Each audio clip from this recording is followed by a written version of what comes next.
नमस्कार सारे शिक्षार्थियों को नमस्कार। तहे दिल से शुक्रिया, हृदय तल से शुक्रिया। आप सभी का एक बार स्वागत है फिर से हमारे प्लेटफॉर्म पर। साथियों, ये आपकी फैमिली है और आज एक हम लोग बहुत ही बेहतरीन टॉपिक पढ़ने वाले हैं पर्यावरण की दृष्टि से। साथियों, रामसर साइट, आर्द्र भूमि जिसे कहते हैं, वेटलैंड, है ना, बहुत ही इंपॉर्टेंट टॉपिक है। यहाँ पर कितने वेटलैंड्स हैं, हमारे भारत में कितने वेटलैंड्स हैं, आखिर इसे रामसर साइट ही क्यों कहते हैं, आखिर रामसर क्या है, रामसर कन्वेंशन कब हुआ था, पूरे भारत में पहला रामसर कन्वेंशन के थ्रू कौन सा साइट सम्मिलित हुआ, पूरे भारत में सबसे बड़ा रामसर साइट कौन है, पूरे भारत में कितने रामसर साइट हैं, कि पूरे भारत में सबसे छोटा रामसर साइट कौन है, पूरे भारत में न्यू अपडेटेड लिस्ट में कौन सा रामसर साइट है, पूरे भारत में कौन सा ऐसा राज्य है जो कि सबसे ज्यादा रामसर साइट रखने वाला है, पूरे विश्व में सबसे पहले रामसर साइट में सबसे पहला कौन सा जगह शामिल हुआ, पूरे विश्व में कौन सा महाद्वीप ऐसा है, कब रामसर साइट का सम्मेलन हुआ, इसका लाभ क्या होता है, रामसर साइट में अगर कोई भी भूमि हमारी शामिल हो जाती है तो इसका लाभ क्या होता है, आखिर कब शामिल होता है रामसर साइट में, आर्द्र भूमियां किसे कहते हैं, कुछ महत्वपूर्ण तथ्य इसी के साथ हम आपका शुरुआत करते हैं। बस एक बार आप लोग शेयर कर दें जिससे कि सारे शिक्षार्थी देख सकें, क्योंकि बहुत ही इंपॉर्टेंट है आपके सुपर टेट तक के लिए। यहाँ से बेहतरीन प्रश्न उठते हैं और आपके किसी भी एग्जाम्स में अगर आप बैठना चाहते हैं, जैसे कि यूपी टेट हो गया, आगामी यूपी टेट में हो सकता है यहाँ से प्रश्न बने। इसके जस्ट बाद ही हम एक क्लास और लाएंगे आपके लिए, जो इंपॉर्टेंट डेट हैं, जो पर्यावरण से जुड़े हुए डेट हैं, मात्र 50 डेट हैं, 50 नहीं, लगभग 40 से 30 डेट है हमारे पास पर्यावरण से रिलेटेड, तो वहां से मैक्सिमम प्रश्न बनते हैं। सारे डेट हमको नहीं पढ़ने हैं, है ना, हमको वही डेट पढ़ने हैं जो हमारे पर्यावरण की दृष्टि से बहुत ही इंपॉर्टेंट है। सब कुछ बताएंगे, बस लास्ट तक बने रहना। इसमें नहीं, डेट तो हम अगले में एक सेपरेट लेक्चर लेकर आएंगे, इसमें सिर्फ रामसर साइट के बारे में एक तरह से हम लोग करेंगे चर्चा। चलिए एक बार आप लोग शेयर कर देंगे। और सबसे पहले हम ये बात करेंगे, यहाँ पर जो लिखा हुआ है ये आपके रामसर साइट न्यूएस्ट साइट है, नए अभी जोड़े गए फिलहाल में 2021 में, और यह कुछ महत्वपूर्ण है जो हमें याद ही करना है, किसी भी हाल में याद करना है। यहाँ से प्रश्न मैक्सिमम बने हैं, हमेशा बनते रहेंगे। ओके, चलिए तो हम लोग प्रोसीड करते हैं अपने आगे टॉपिक पर। थोड़ा सा सहयोग करिएगा, है ना, हेल्थ की नाजुक हालत किसी ने बना दिया है हमारा, किसी की वजह से कुछ नाजुक हालत हो गई हमारी हेल्थ के लिए, तो थोड़ा सा साथ दीजिएगा। वो कौन है ये, उसके बारे में चर्चा कभी करेंगे। चलिए, अच्छा, रामसर साइट में अभी न्यूएस्ट सबसे नया भारत के कौन से स्थल शामिल हुए हैं, घबराइएगा मत, लास्ट तक बने रहिए, इतने हैं, सब कुछ बताएंगे, हर एक डाउट आपका क्लियर होगा, यहाँ से एक भी प्रश्न आप नहीं छोड़ने वाले अपने एग्जाम में, ठीक है ना। ये एक तरह से करंट का भी कल लीजिए टॉपिक हो जाएगा और आपके पर्यावरण की दृष्टि से बेहद ही इंपॉर्टेंट। दोस्तों, यहाँ पर अभी हाल ही में 4 वेटलैंड भारत के जो रामसर साइट में शामिल हुए हैं। वेटलैंड एरिया यानी कि उसी को रामसर साइट कह दीजिए या फिर आर्द्र भूमि कह दीजिए। वेटलैंड का मतलब होता है दलदली एरिया, सब कुछ चर्चा करेंगे। 4 स्थल कौन कौन से जो शामिल हुए भारत के न्यूएस्ट 2021 में, अभी हाल ही में लगभग 2 महीने के आसपास हो गए अपना, मतलब 2021 में जो शामिल हुए उनका नाम है साथियों थोल झील वन्य अभ्यारण्य, लिख लीजिएगा, थोल झील वन्य अभ्यारण्य। यह कहाँ पर है, गुजरात में है, गुजरात में है। और एक है साथी वधवाना झील, यह भी गुजरात में पड़ जाता है, गुजरात में पड़ता है। और एक है सुल्तानपुर नेशनल पार्क, इससे तो सारे बच्चे परिचित होंगे, वहीं पर जहां पर सुल्तान सबसे बड़ा भैंसा पाया जाता है, हरियाणा, हरियाणा 1966 में पंजाब, हरियाणा और चंडीगढ़ अलग हुए थे, मतलब एक तरह से सेपरेट हुए थे। भिंडवाना वन्य जीव अभ्यारण्य, यह भी हरियाणा में, मोस्ट इंपॉर्टेंट है साथियों। इन सब का हम चर्चा करते हैं, आखिर क्यों इसको ही शामिल किया गया, क्यों इसको शामिल किया गया। तो सबसे पहले यह याद रखना है, यह 2021 के न्यूएस्ट लिस्ट में है, यह भी 2021 का न्यूएस्ट लिस्ट है। यह हमारा गुजरात का है और यह हमारा हरियाणा का है, ज्यादा दूर नहीं है, दोनों पास ही है, 2-3 राज्य का फर्क है सिर्फ, है ना। तो सबसे पहले बात करते हैं जो गुजरात का थोल झील है वन्य जीव अभ्यारण्य, इसे क्यों शामिल किया गया। साथियों, गुजरात का जो थोल झील है एक आर्टिफिशियल झील है, यानी मानव निर्मित, मानव द्वारा बनाया गया, मानव द्वारा रचा गया एक तरह से ये झील है, थोल झील, जो कि कहाँ पे स्थित है, गुजरात में, जिसे रामसर साइट का दर्जा दिया गया। यह 1912 में गुजरात के गंभक वाणों ने, गुजरात के गंभक वाड़ों ने कोई जनजातियां हैं जो इसे बनाई थी, याद रख लेना, जो इसका निर्माण करी थी इस झील का। कौन? गंभक वाड़ों ने। साथियों गुजरात का ये 1912 में बना हुआ झील है, इसे अब जाकर वेटलैंड का दर्जा मिला, यानी कि यह बेहद ही इंपॉर्टेंट है, पूरे विश्व के लिए बहुत ज्यादा इंपॉर्टेंट है। क्यों इंपॉर्टेंट है, इस पर चर्चा करते हैं। साथियों यह झील विदेशी पक्षियों का एक तरह से कह लीजिए स्वर्ग कहा जाता है, माइग्रेशन स्थान है, माइग्रेशन करती है यहाँ पर। यूरोप की मैक्सिमम पक्षी, लगभग 320 प्लस पक्षियों की प्रजातियां यहाँ पर हर साल आती हैं, माइग्रेट होती हैं।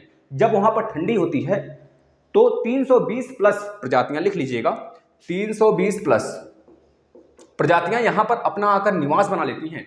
जब तक यूरोप में ठंडी रहती है तब तक वह आकर इसी जगह निवास करती हैं, मतलब यहां पे रहती हैं। और यह बेहद इंपॉर्टेंट इस वजह से भी हो जाता है क्योंकि पूरे भारत में, पूरे विश्व में central Asian world migration road है। सेंट्रल एशियन वर्ल्ड माइग्रेशन पूरे विश्व में देखा जाए तो 8 ऐसे स्थान हैं।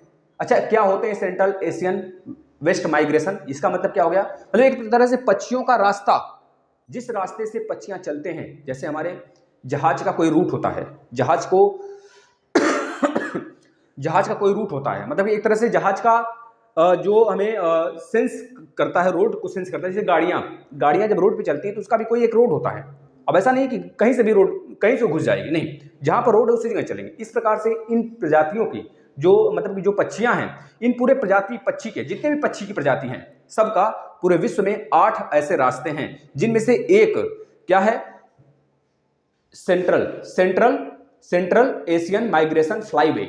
सेंट्रल एशियन माइग्रेशन फ्लाईवे वह एक तरह से रास्ता है जो कि जिस पर यह झील स्थित है, यानी सेंट्रल एशियन माइग्रेशन फ्लाईवे पर यह झील स्थित है। इस वजह से वेरी इंपॉर्टेंट हो जाता है, आपको याद करना है इसको। अब यह समझ में आ गया क्यों इंपॉर्टेंट है। अब हम बात करते हैं दूसरे नंबर पर, वाधवान झील, वाधवाना झील। वाधवाना झील में भी साथियों लगभग अगर कहा जाए तो यहां पर भी पूरे 100 प्लस प्रजातियां हर साल आती हैं। इस वजह से यह इंपॉर्टेंट हो जाता है साथियों, याद रख लेना। वाधवाना झील भी, यह भी गुजरात में है। सुल्तानपुर नेशनल पार्क, यहां पर भी कह लीजिए लगभग 200 प्लस पक्षियों की प्रजातियां हर साल यहां पर निवास करने आती हैं। साथियों याद रखना, जो हम आपको बता दें, अभी हाल ही में 2020 या 2019 के समथिंग अराउंड, जो जिसमें कोरोना का हाल चल रहा था, उस समय आपके सांभर लेक जो आपका राजस्थान में है, वहां पर साइबेरियन पक्षी का डेथ हुआ था। किस कारण से डेथ हुआ था?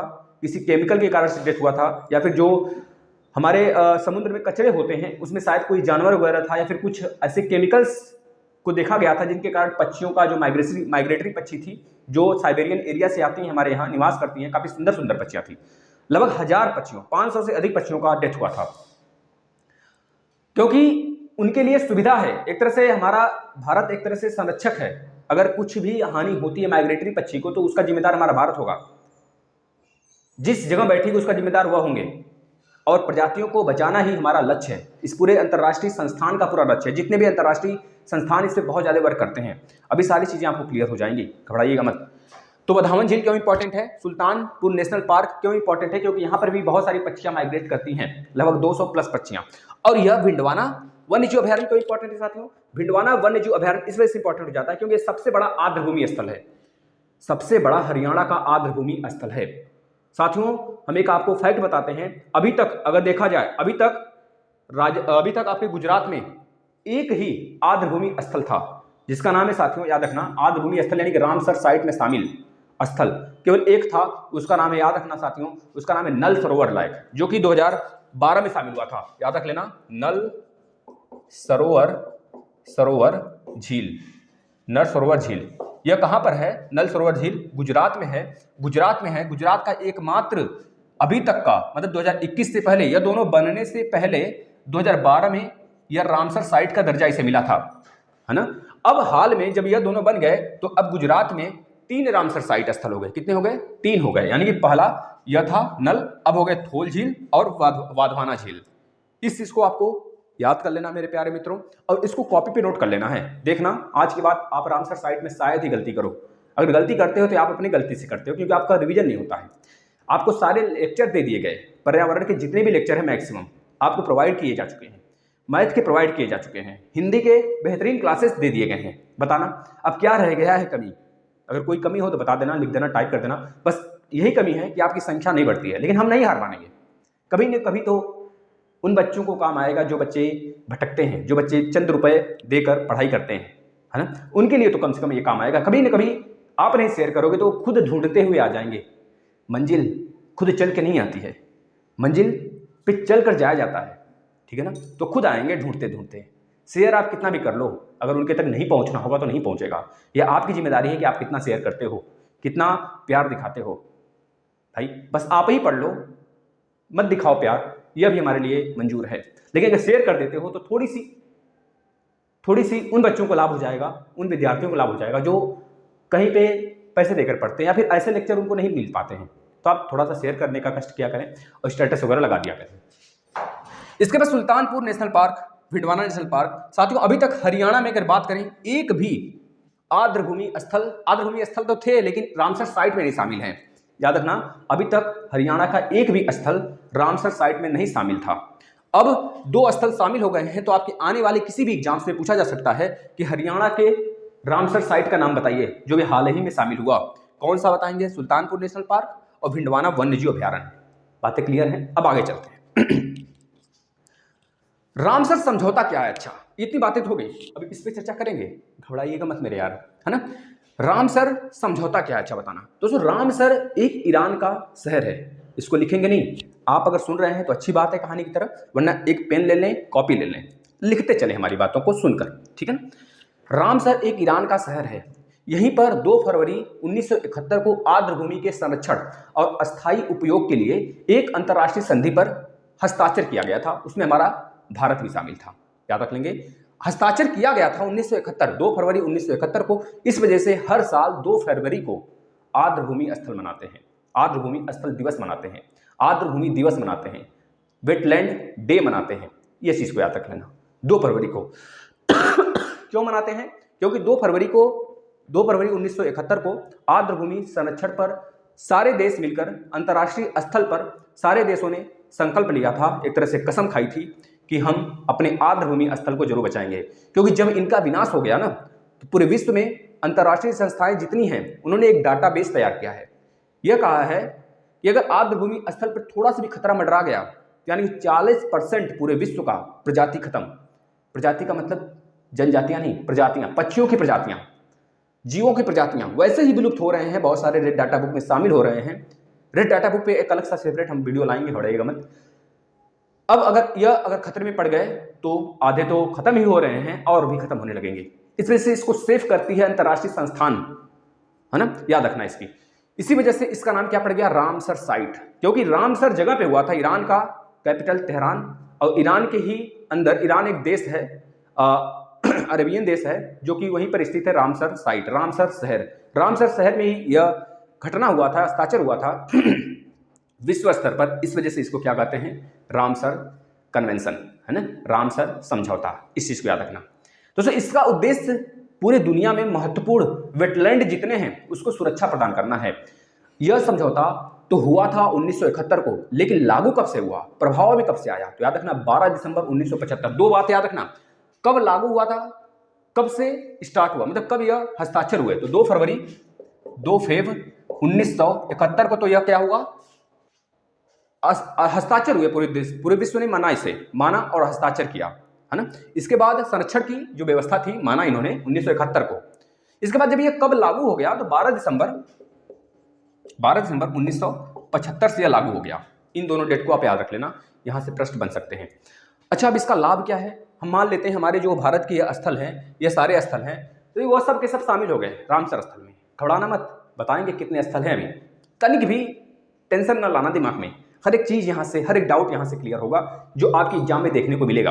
आप यह ना सोचना कि सर यहाँ से क्या इतने ही प्रश्न बनेंगे। बिल्कुल, अगर आपने इतना पढ़ लिया ना तो शायद ही पीसीएस, यूपीएससी, लेखपाल, यूपीएसआई, चाहे जो हो, सुपर टेट में तो बहुत इंपॉर्टेंट है ये चैप्टर आपका, यूपी टेट के लिए भी इंपॉर्टेंट है, चाहे जहां बैठो वहां के लिए इंपॉर्टेंट है। एक भी प्रश्न शायद ही छोड़ के आओ, ठीक है ना। तो इसका लाभ क्या है? देखिए, सबसे बड़ी बात है कि किसी देश को अपने अंदर ही जितनी संरक्षण है, जितनी भी जैसे कि हमारा आर्टिकल नंबर 49 कहता है कि भारत के अंदर जितने भी मॉन्यूमेंट्स हैं, जितने भी टूरिस्ट प्लेस हैं जहां पर लोग आते हैं घूमने, उसका संरक्षण किया जाए। है ना। तो भारत खुद उतने को संरक्षण करने में, किसी देश को उतने संरक्षण करने में बहुत ज़्यादा एक तरह से कह लीजिए कि पैसे की जरूरत पड़ जाता है ना, और बहुत सारे पैसे उसमें लगाने पड़ते हैं, फंडिंग करना पड़ता है। तो इस यह जब रामसर साइट में शामिल हो जाएगा तो उस देश के लिए बहुत ही अच्छा हो जाएगा कि इस पूरे स्थल को केवल भारत ही नहीं, पूरा विश्व मिलकर, पूरे विश्व की संस्थाएं मिलकर इसे संरक्षित करने पर आ जाएंगी।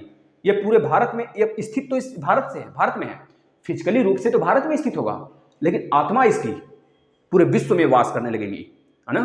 तो एक तरह से पूरा विश्व इसको संरक्षित करने पर लग जाएगा, फंडिंग करेगा। कोई भी दुर्घटना इसमें होगी तो उसे फंडिंग करेगा, उसे बचाने का पूरा प्रयास करेगा। अगर इसको कोई हानि पहुंचाया तो पूरा विश्व खड़ा होगा, चाहे भले ही ये भारत में हो, चाहे भले ही वो भारत का दुश्मन देश ही क्यों ना हो, लेकिन फिर भी इसको संरक्षण, अगर इस पर कोई आंच आई तो पूरा विश्व मिलकर इसको संरक्षित करेगा। यह हो गई, ठीक है ना, क्योंकि पर्यावरण पूरे विश्व के लिए है। अब यह नहीं कि पाकिस्तान भारत का दुश्मन है तो पाकिस्तान के लिए भारत का जो संरक्षित स्थान है वो इंपॉर्टेंट नहीं है। अगर पाकिस्तान कभी भी मान लीजिए इसका इस तरह से इसमें कुछ करता है हलचल ऐसा कि पूरे विश्व को नुकसान हो या फिर इस पर नुकसान हो, तो पूरे विश्व उसका दुश्मन हो जाएंगे।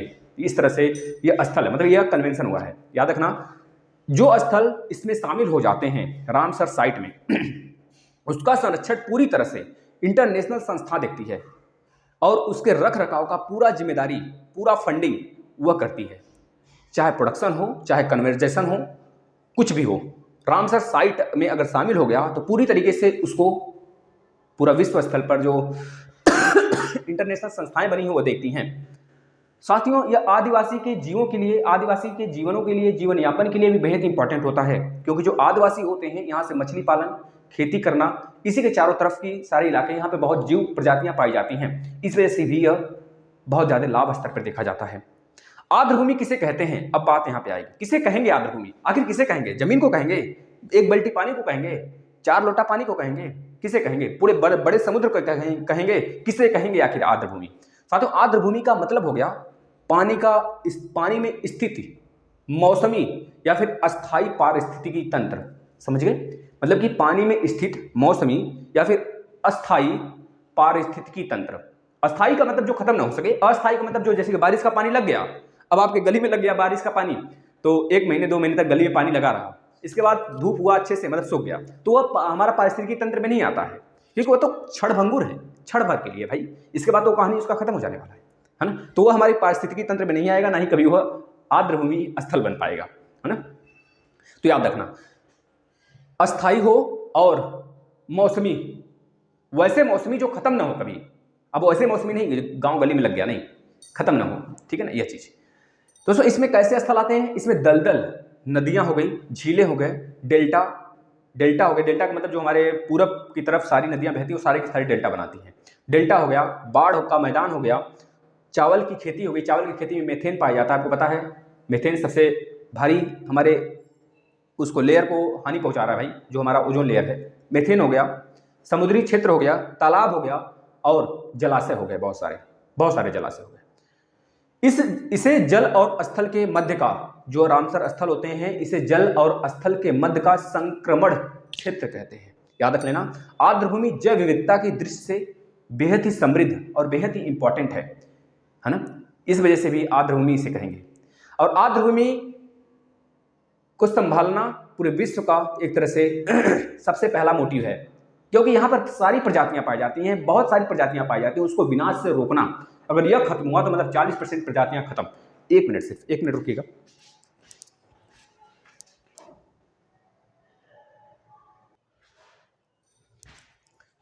कुछ टेक्निकल प्रॉब्लम्स आ जाते हैं तो हमें ही सॉल्व करना पड़ता है, थोड़ा सा दिक्कत आने लगी थी, कोई बात नहीं, सही है ना। चलिए, अब यह चीज हो गया।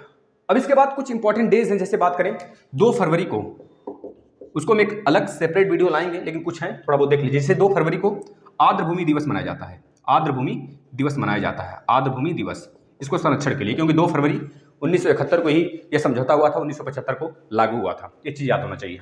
इसके बाद आपको पता होना चाहिए 22 अप्रैल, 22 मई, 22 जून, जनवरी, फरवरी, मार्च, अप्रैल, मार्च, 22 मार्च। जैसे 22 अप्रैल को पृथ्वी दिवस होता है, 22 मई 22 मार्च को जल दिवस होता है, और 22 मई को जैव विविधता दिवस होता है। 5 जून को पर्यावरण दिवस होता है, आपको पता होना चाहिए साथियों। और बहुत सारे डेट है, जैसे बात करें 16 सितंबर को साथियों, 16 सितंबर को ओजोन दिवस होता है। 7 अप्रैल को विश्व स्वास्थ्य दिवस होता है। 20 मार्च को गौरैया दिवस होता है, गौरैया दिवस होता है। 21 मार्च को विश्व वानिकी दिवस होता है। ये सारे स्थल, सारे डेट हैं, हम सब कुछ बताने वाले हैं एक सेपरेट वीडियो में, इसमें तनिक भी संदेह ना करें, हर एक चीज बताएंगे, ठीक है ना। चलिए, बस आप लोग थोड़ा सा मेहनत का ख्याल रखें और शेयर कर दें। अब आर्द्र भूमि का महत्व क्या है भाई महत्व? बाढ़ को रोकने में, प्रदूषकों को सोखने में, जो प्रदूषक होते हैं, जो हम लोग सारी चीजें फेंकते हैं गंदगी, उसको कहाँ जाता है, उसको अवशोषित करते हैं आर्द्र भूमि। बहुत ही बड़े दोस्तों, बहुत ही अच्छे शोषक हैं हमारे, याद रखना। आर्द्र भूमि ही हमारे जीवन की एक तरह से मूल है ना। हमारे जीवन की जो एक तरह से कह लीजिए बहुत ही कुर्रे चीज होते हैं, जो बहुत ही इंपॉर्टेंट थिंग्स को सजाओ के रखते हैं। पानी की गुणवत्ता को ये सुधार देते हैं, नीचे जमीन में पानी को बरकरार रखते हैं, पानी के लेवल को बरकरार रखते हैं। कुछ वन्य जीव, जैसे कि कुछ प्रजातियां हैं, कुछ प्रजाति लोग, जैसे कुछ जनजाति लोग जो इसके चारों तरफ निवास करते हैं, वो फिशरी हो गया, खेती से रिलेटेड सारे उपयोग इसको लेते हैं, उपयोग में लाते हैं। तो इस वजह से ये महत्वपूर्ण हो जाता है। अगर आर्द्र भूमि पर साथियों तनिक भी आंच आई, इसका अस्तित्व अगर संकट में लगा, खतरे में लगा, तो पूरे विश्व ने इस पर एक तरह से गहनता से अध्ययन करके बताया है कि 40% जीव जाति, जीव जंतु खत्म हो जाएंगे।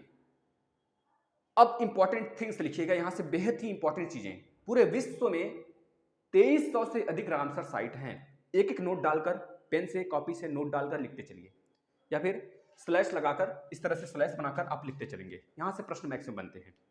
पूरे विश्व में 2300 से अधिक रामसर साइट हैं। पूछा जाता है पूरे विश्व में कितने रामसर साइट हैं, तो बताएंगे 2300 से अधिक है। सबसे पहले रामसर साइट किस कॉन्टिनेंट में या फिर किस देश में बना था, उसका नाम बताएं, और कब बना था वह भी बताएं। तो बता देंगे 1974 में सबसे पहला रामसर साइट कोबर्ग नाम का एक जगह है ऑस्ट्रेलिया में, कोबर्ग भाई, ऑस्ट्रेलिया खेलों का जगत कहा जाता है। ऑस्ट्रेलिया से लगभग 90% लोग, इस बार देखो T20 भी वही जीता। तो 2021 का T20 कौन जीता भाई? न्यूजीलैंड को हरा के। न्यूजीलैंड बल्कि जीतने वाली थी, लेकिन फिर भी ऑस्ट्रेलिया भारी पड़ा भाई, खतरनाक टीम है, समझ रहे हो कि नहीं। पाकिस्तान का ससुरा का हालत खराब हो गया, समझ रहे हो कि नहीं। तो पहला याद रखना, पहला रामसर साइट ऑस्ट्रेलिया में कोबर्ग 1974 में बना था, याद रखना। सबसे ज्यादा पूरे विश्व में, अभी भारत के स्तर पर बात करेंगे, भारत के लिए भी बात करेंगे, वो सेपरेट है, पहले पूरा विश्व का देख लिया जाए। सबसे ज्यादा किस में रामसर साइट है, किस देश में रामसर साइट है, तो याद रखना यूनाइटेड किंगडम।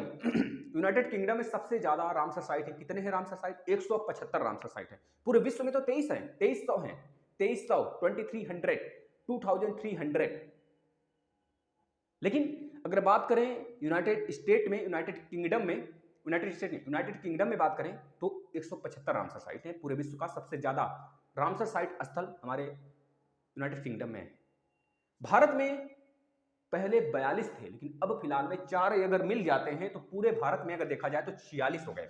42 प्लस 4 कितने हो गए? 46 रामसर साइट अभी प्रेजेंट है, रिप्रेजेंट अभी अगर हो सकता है आज के डेट, आज का डेट याद रखना, आज का डेट 16/11/2021 तक की बात हो रही है। आज तक के डेट में, कल भी चेंज हो सकता है कल एक न्यूज आ जाए, एक नया रामसर साइट बन गया, लेकिन याद रखना आज की डेट 16 तक के डेट में 46 रामसर साइट इस समय भारत में प्रेजेंट है। कितने? 16 तक के डेट में रामसर साइट की संख्या कितनी भारत में? 46। 4 नए बने, पहले 42 था, याद रखना साथियों। में बहुत ही इंपॉर्टेंट सारी चीजें बता रहे हैं, आप लिखते चलिए साथियों। 42वें नंबर का अच्छा कौन था? 42वें नंबर का लद्दाख का सोकर वेटलैंड था। सोकर वेटलैंड, क्या नाम है? सोकर वेटलैंड। देखिए यहाँ पे लिखे हैं, यहाँ पे लिखे हैं सोकर वेटलैंड लद्दाख का, इस वजह से ये इंपॉर्टेंट है, इसे आपको याद रखना है। सोकर वेटलैंड ये 42वां रामसर साइट स्थल भारत का बना, 42वां बना, इस चीज को याद रख लेना भाई, बेहद इंपॉर्टेंट है। भारत में सबसे बड़ा रामसर साइट स्थल बताना जरा, सबसे या फिर सबसे पहले बता दो, सबसे बड़ा भी देखते हैं। सबसे बड़ा बता दिए हैं बातों बातों में, अगर आप ध्यान से पढ़े होंगे तो आपको पकड़ में आ जाएगा। भारत में सबसे पहला 1981 में, पूरे विश्व में सबसे पहला 1974 में कोबर्ग ऑस्ट्रेलिया में, याद रखना। लेकिन भारत में सबसे पहला 1981 में बना था साथियों, उसका नाम है चिल्का झील, जो कि उड़ीसा में स्थित है। उड़ीसा का एक तरह से लैगून लेक है, पूरे भारत का लैगून लेक, सबसे बड़ा खारे पानी की लैगून लेक उड़ीसा में ही स्थित है। तो उसमें याद रखना, यहाँ पर कछुए आते हैं निवास करने, बच्चे देने, बालू में बच्चे देते हैं। यहाँ पर भितरकनिका वाइल्ड लाइफ सेंचुरी है ना। ये सारी चीज़ें आपको याद होनी चाहिए। हम एक तरह से वाइल्ड लाइफ सेंचुरी पर एक वीडियो लाएंगे, घबराना मत, सारी चीज़ें हम नोट करते हैं। जैसे कि रेड डाटा बुक हो गया, आपकी वाइल्ड लाइफ सेंचुरी हो गया, ये सब पे लाएंगे, घबराना मत। भारत में सबसे पहले 1981 में दो बनाया गया था, एक तो चिल्का, एक तो केवलादेव नेशनल पार्क। केवलादेव यहाँ पे लिखे होंगे कहीं, यहाँ पर राजस्थान का है, राजस्थान का केवलादेव नेशनल पार्क। साथियों याद रख लेना, यह 1981 में बना था। दोनों के दोनों 1981 में। कब बने थे? 1981 में।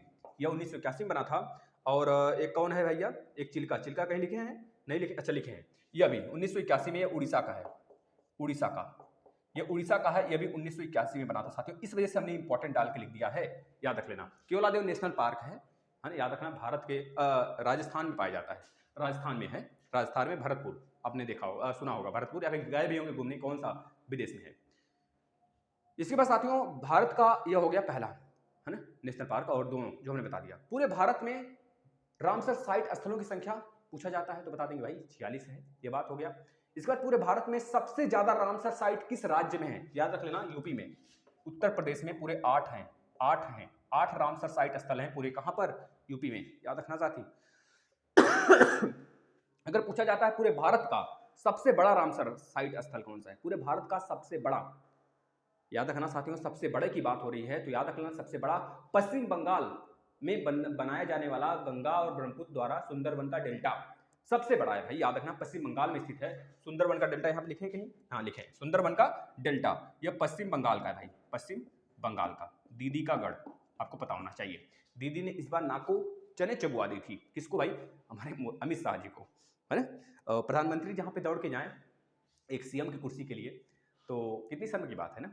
लेकिन खैर वो राजनीतिक मुद्दा है, उस पर नहीं जाते हैं। आज तक जवाहरलाल नेहरू को देखिए, इंदिरा गांधी को देखिए, कहीं दिख जाए कि सीएम की कुर्सी के लिए वह जाएं वहाँ पर।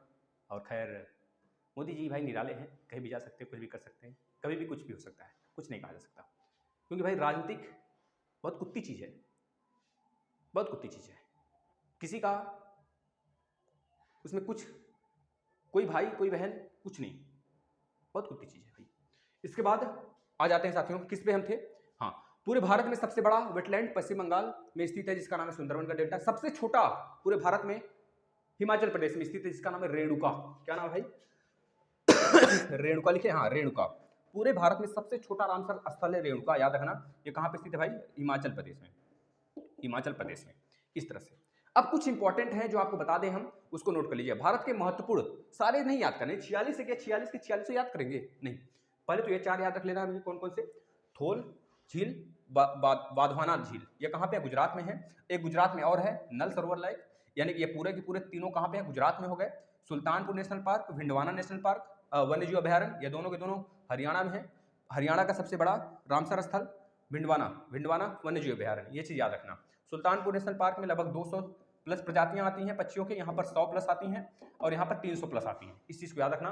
और ये हमारा नेशनल मतलब कि नेशनल जो आपकी पक्षी का रास्ता है पक्षियों का आने का, उस पर स्थित है, ये चीज़ याद रख लेना। इसके बाद इंपॉर्टेंट में याद रखना कोलेरू। कोलेरू झील किस राज्य में है अगर आपसे पूछा जाता है तो आंध्र प्रदेश में है, आंध्र प्रदेश में। कब बना था यह दर्जा, इसको कब दिया गया था साथियों? याद रखना, पहले सबको देख लिया। अष्टमुडी कहाँ पर है?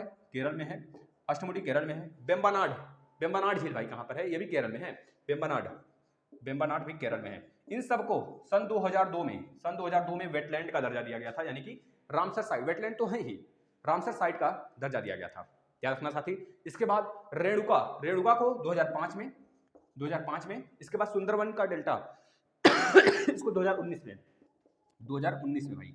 और इसके बाद लोनार, आपको पता है महाराष्ट्र में अभी अगले साल ही इसे नाम किया गया, इसे नामित किया गया, इसको दोनों को अगले साल ही 2020 में नामित किया गया। 2020 लिख लीजिए, 2020 में। लोनार झील महाराष्ट्र में पड़ता है, जो कि कहा जाता है एक तरह से उल्काओं के गिरने से बना है। इसका पानी भी हाल ही में कोरोना के समय लाल हो गया था, उसे कहा जाता है एल्गी के कारण लाल हुआ था। तो लोनार झील महाराष्ट्र में स्थित है और तोसोकर लद्दाख में स्थित है।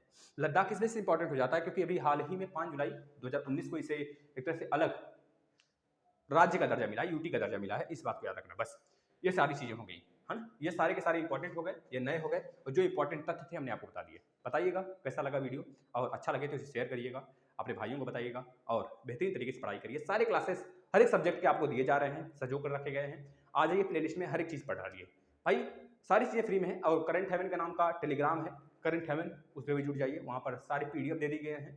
जैसे ही टेलीग्राम आप खोलेंगे, उसमें एक फाइल का ऑप्शन होगा, उस पर क्लिक करेंगे तो सारे आपके PDF मिल जाएंगे, चाहे वह CDP के PDF हों, हमारे नोट्स हैं, चाहे आपका पर्यावरण के हों, चाहे हिंदी के सारे टेस्ट के हों, है ना, हर एक चीज़ का मिल जाएगा, मैथ के पेडोलॉजी हो, सब कुछ मिल जाएगा भाई। ये मत सोचा करिए कि उस पर केवल लिंक ही जाता, नहीं, उस पर सारी चीज़ें व्यवस्थित रूप से दे गई है पहले, तो आप उसको डाउनलोड करके पढ़िए ना। ठीक है, धन्यवाद।